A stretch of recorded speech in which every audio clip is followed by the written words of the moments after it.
E é importante a gente trazer agora como essa ideia que nós lançamos na época, agora talvez vire uma realidade. A proposta de impor mandatos a membros de tribunais superiores, inclusive do Supremo Tribunal Federal, o STF, tem ganhado força entre integrantes das principais cortes do país e do parlamento.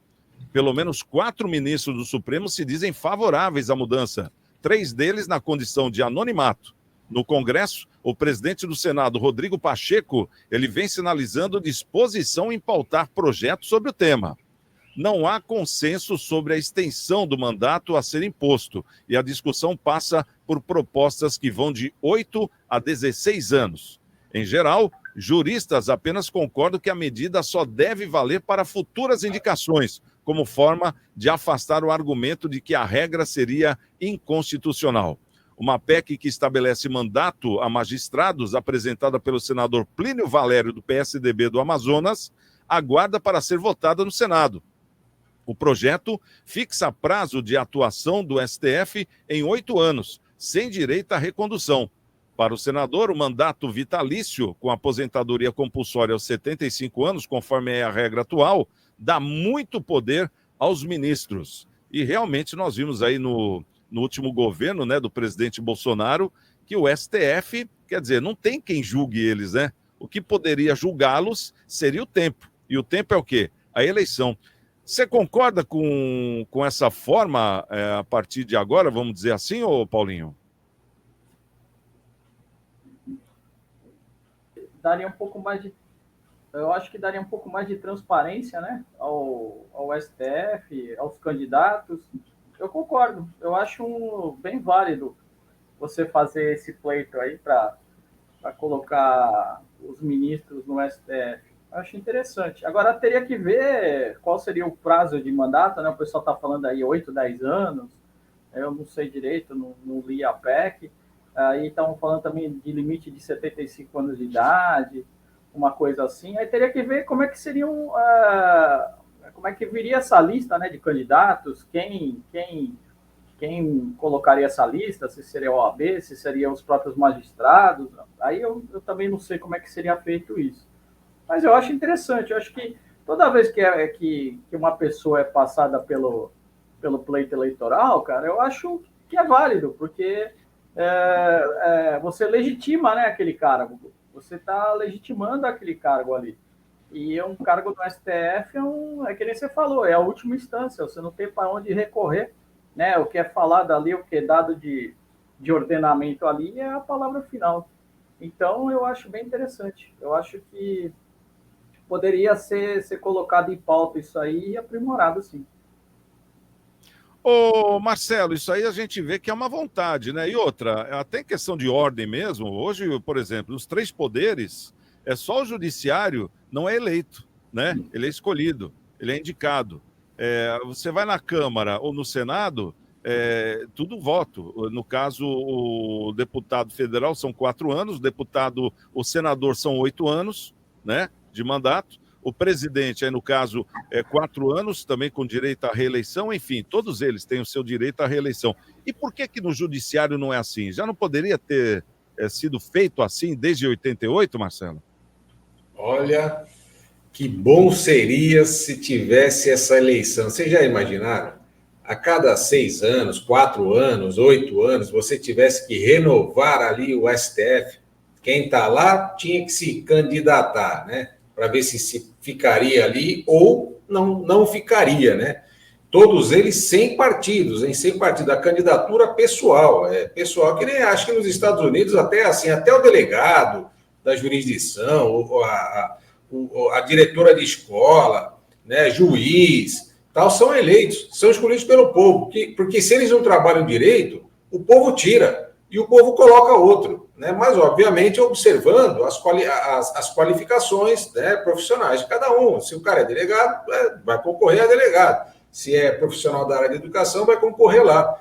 Isso traria, olha, uma isonomia para o setor muito grande, hein? Olha, ficaria muito legal se isso acontecesse, hein? Eu acho difícil chegar nesse nível, mas se pelo menos já tiver uma eleição com um mandato menor, mais curto, né? isso já ficaria de bom tom aí para a gente poder, pelo menos, ter aí um equilíbrio maior nas decisões. Hoje, qualquer decisão, qualquer demanda que chega, né, no STF, a gente já sabe previamente qual vai ser a decisão. Veja só que coisa horrível, né? Você já saber qual vai ser a decisão, porque você já sabe, é pauta de esquerda ou pauta de direita. Quem está pedindo? Quem é que entrou com o pedido? Foi aqui. Então tá bom. Então vai ganhar. Quem entrou com o pedido? Então vai perder. Então a gente já tem uma predisposição a entender quem vai ganhar. Isso não é legal na justiça. A justiça, o próprio nome diz, é justiça. A gente espera que a justiça seja justa, né? Não espera que a justiça tenha um lado, alguma coisa assim, né? Então, realmente seria muito interessante, viu? Muito, muito, muito interessante. E o governo federal, por conta dele ter já indicado, vamos colocar ali o Zanin, tal, de repente é uma boa pessoa, tal, realmente é um excelente advogado, competente, conhece muito, mas tem ligação com o presidente, né? Aí as entidades, o que estão fazendo? Olha, seria muito interessante colocar ali uma mulher e negra, né? Olha só, uma mulher negra, já para tirar de contexto, né, o advogado. Então, muita coisa pode acontecer nesse angu aí, mas o melhor das coisas seria que a democracia entrasse para dentro do STF. Né? Já imaginou um STF democrático, minha gente? Você vê que o Xandão, o outro lá não está atuando bem, não está ali de acordo com a população vai lá e tira. Olha só, a população tira sem precisar de Senado, sem precisar de nada. No voto, isso seria magnífico. Eu acho que foi uma grande falha, né, da nossa democracia, vamos dizer assim, né? Essa questão que não é nada democrática, né? O cara entra lá, é indicado, ele entra e fica lá até os 75 anos, ou seja, até o final da vida, bem dizer, né? Com todas as regalias. Isso nada mais do que merecido, né? Diga-se lá. A gente vê aí que conforme mais a pessoa vai galgando e vai crescendo, ela tem o direito de ser bem remunerada, sim. Mas nessa questão está faltando o quê? A democracia, justamente isso. Ô Leandro, outra coisa, né, que acontece, eles são indicados, mas muitos deles não são juízes de carreira, ou nunca foram juízes, são advogados. E a gente está falando aqui da última esfera da justiça. Você não acha que teria que ser um juiz ou então um desembargador para ter acesso a um cargo desse? Meritocracia. Todo mundo que começa em alguma carreira, indistinto de qual seja, ela tem um crescimento natural para ser seguido. E quando a gente fala da questão da área de leis e ordens, a gente não pode imaginar que um advogado, por melhor capacitado que ele seja, ele vai ter a experiência necessária que um juiz tem, assim como a gente não pode entender que um juiz vai ter como um desembargador.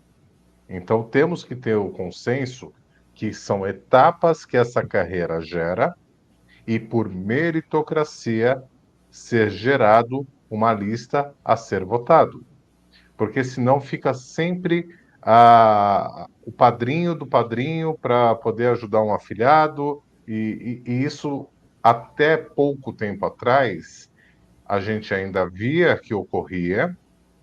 Estou falando na era do Fernando Henrique, que ele também indicou, estou falando na era do Sarney, que também indicou, mas um pouquinho atrás, quando a gente volta antes da nova redemocratização, nós tínhamos um Supremo extremamente equilibrado, com pessoas maduras que podiam estar. Então, assim, a questão dos 8 anos eu acho super válido, mas só poder quem ter passado por todas essas casas anteriormente para que tenha a experiência necessária para poder estar sentado no principal local onde que se vota, valida as regras que o Congresso e o Senado propõem de mudanças e melhorias. Então, não temos como pensar diferente a não ser por meritocracia.